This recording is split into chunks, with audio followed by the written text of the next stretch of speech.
देवी पपर्णाति हरे प्रसीद प्रसीद मात्रो नगत्तो किलस्य प्रसीद विश्वेश्वरी पार्वतीश्वं विश्वेश्वरी देवी चराचरस्य भोगानशेषाननकं सिद्धस्ता वामांशतायां शेतां ग्रन्थि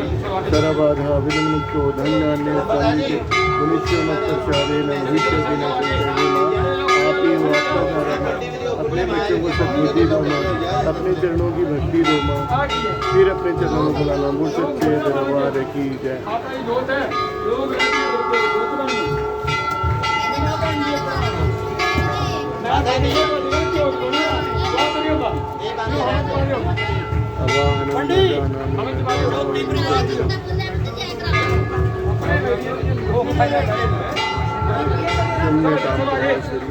क्षम्यतां